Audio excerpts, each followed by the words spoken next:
Di antara kisah suram, di mana berseliweran cerita rumah tangga para bintang di negeri ini karam, hadir pula sinar terang tentang langgengnya hubungan Ikang Fauzi dan Marissa Haque yang selalu harmonis. 38 tahun bersama, keduanya tak henti membuat publik terpesona tentang romansa dan keakraban mereka yang tetap dijaga sepanjang waktu. Ikang dan Marissa menjaga cinta mereka tetap merekah, tanpa drama, tanpa prahara, hingga janji suci sehidup semati, bukan lagi sekedar lisan belaka. Dan inilah romansa kebersamaan Ikang dan Marissa, menikmati waktu sore sambil bersantai di rumah yang terekam kamera Insert Investigasi. Alhamdulillah di sore yang sangat bahagia ini. Dan tidak hujan. Tidak hujan. Aku bersama Marissa Haque, istri kesayanganku, saudara. Dikasih makan. Aduh, hebat bener. Biasanya suka bikin bolu, tapi ini karena ibu kemarin agak kecapean, jadi kita pesennya lewat online, nggak pakai ayah ya. Yeah. Jadi ini buat ayah, sambil baca. Yang namanya bahagia tuh harus diperjuangkan. Jadi kita harus menciptakan momen-momen yang bisa membahagiakan kita gitu. Nggak harus mahal.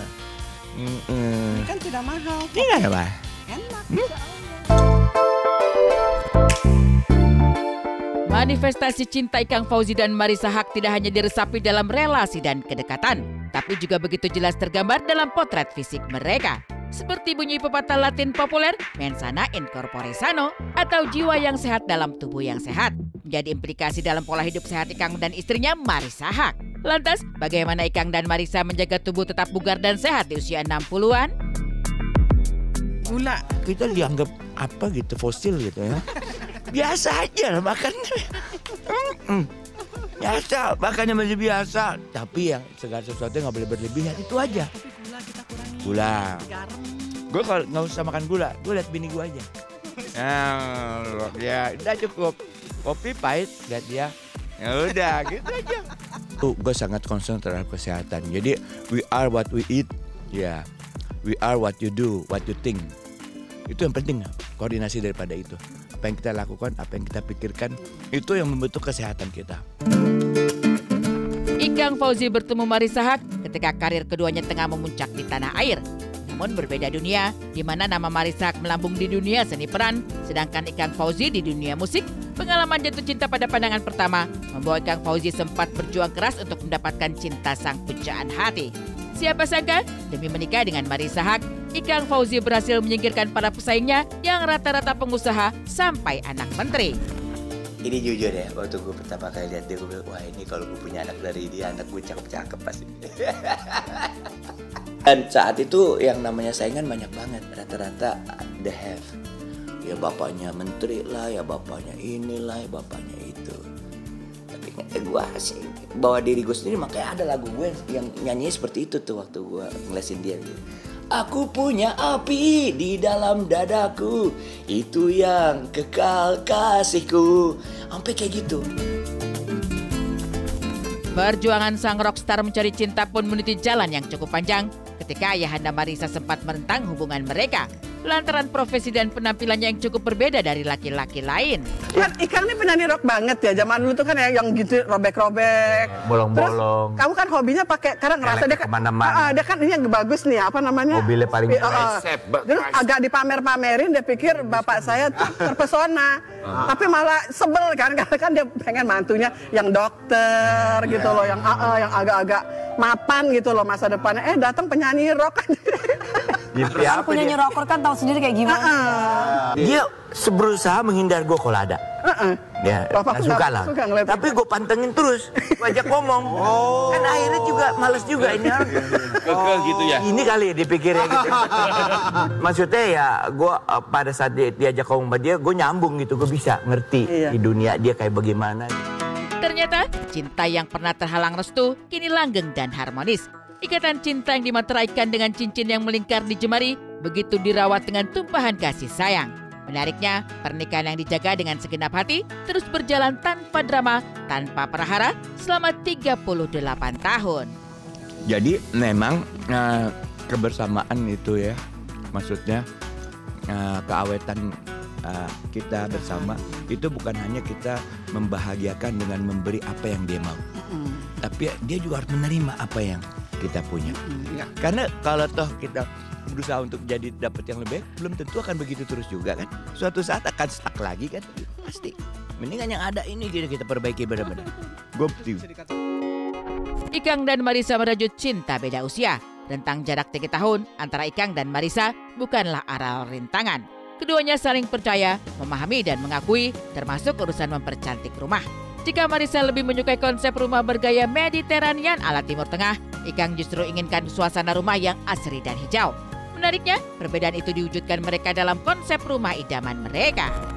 Karena aku pernah kuliah di IPB ya, walaupun aku juga dari UGM dan yang UI ya lainnya, cuman ketika di IPB itu banyak teman sama petani dan lebih ngerti biologi. Jadi konsep hijau di sini dari Ikang tuh kusennya hijau.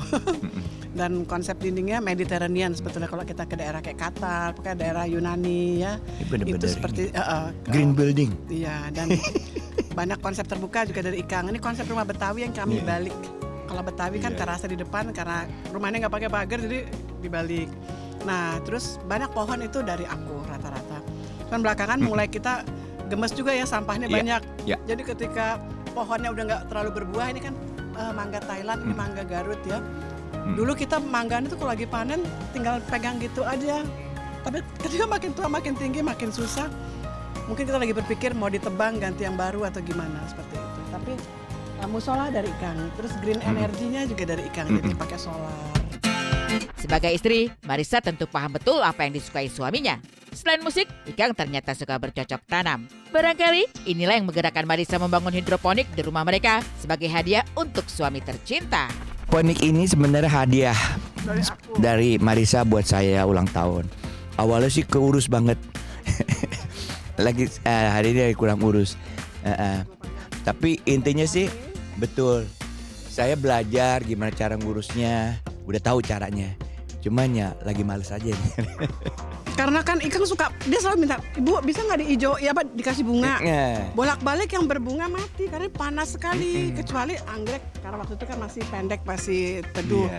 Udah gitu ini kosong tadinya, dinding ini kan nggak manis. Pas aku tampalin lagi apa namanya kayak piring.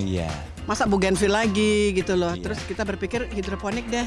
Kita pernah cabe ibu ya, tomat. Selada. Kangkung paling mudah. Kangkung gampang banget. Bayam.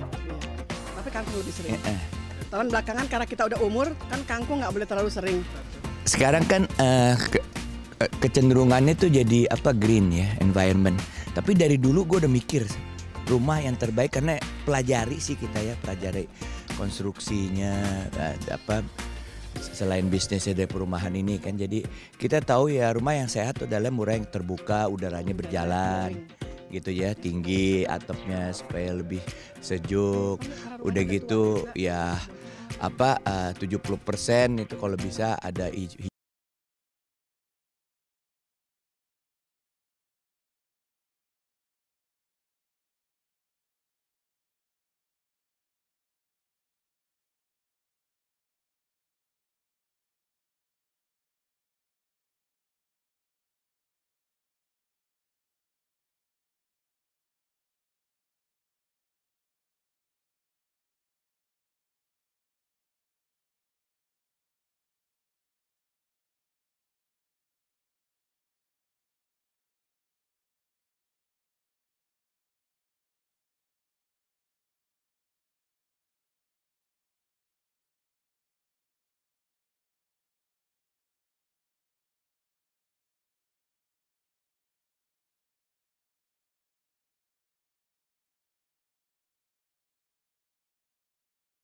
track lagi. Dari kisah perjalanan rumah tangga Ikang Fauzi dan Marissa Haque, seperti apa juga potret Jennifer Koppen dan Kamari ketika menunaikan ibadah umroh di Tanah Suci? Saksikan saat lagi hanya di Insert Investigasi.